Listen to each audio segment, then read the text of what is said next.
మహానగరంలో మార్క్ మూసీ ప్రక్షాళన ప్రతిష్టాత్మకంగా చేపట్టిన తెలంగాణ ప్రభుత్వం కేబీఆర్ పార్క్ చుట్టూ రోడ్ల విస్తరణకు గ్రీన్ సిగ్నల్ ఇచ్చేసింది. అండర్ పాస్, ఫ్లైఓవర్ల నిర్మాణానికి అనుమతిస్తూ జియో జారీ చేసింది.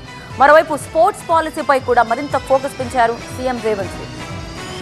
కేబీఆర్ పార్క్ చుట్టూ 6 జంక్షన్ల అభివృద్ధికి రేవంత్ సర్కార్ ఆమోదం తెలిపింది. కేబీఆర్ పార్క్ ఎంట్రన్స్ నుండి Jubilee Hills check post, road number 45, film Nagar, Agrasen Maharaja విగ్రహం, బసవతారకంల వైపు అండర్ పాస్, ఫ్లైఓవర్ నిర్మాణం చేపడతారు. 826 కోట్లతో 6 జంక్షన్ల అభివృద్ధి చేపట్టనున్నారు. తొలి దశలో Jubilee Hills check post, KBR park entrance దగ్గర జంక్షన్లను అభివృద్ధి చేస్తారు. రెండో దశలో road number 45, film Nagar, Maharaja Agrasen, Basavatarakam cancer జంక్షన్లను అభివృద్ధి చేస్తారు. పరిపాలన అనుమతులు వచ్చేశాయి. ఇక పనులు వేగవంతమే తరువాయి. అండర్ పాస్, ఫ్లైఓవర్లు, రేడియల్ రోడ్లతో కేబీఆర్ ఏరియా రూపురేఖలు ఇక మరో లెవెల్ కు మారనున్నాయి. అలా నగరాభివృద్ధి సహా అటు క్రీడాభివృద్ధిపై కూడా ఫోకస్ పెట్టారు సీఎం రేవంత్ రెడ్డి. హైదరాబాద్ ను అంతర్జాతీయ క్రీడా వేదికగా తయారు చేయడం సహా క్రీడాకారులకు మరింత ప్రోత్సాహం అందించాలనే లక్ష్యంతో స్పోర్ట్స్ పాలసీపై దృష్టి సారించారు సీఎం. ఉన్నత స్థాయి సమీక్ష నిర్వహించారు. ప్రభుత్వ సలహాదారు కేకే, క్రీడా సలహాదారు Jitender Reddy, SATS chairman Sivasenareddy, principal secretary Vani Prasad ఈ కార్యక్రమంలో పాల్గొన్నారు. తెలంగాణ స్పోర్ట్స్ పాలసీపై చర్చించారు. ఎల్బీ స్టేడియంలో సీఎం కమ్ 2024 ప్రారంభించిన సందర్భంగా క్రీడాకారుల్లో జోష్ నింపారు రేవంత్ రెడ్డి. తెలంగాణ బిడ్డలు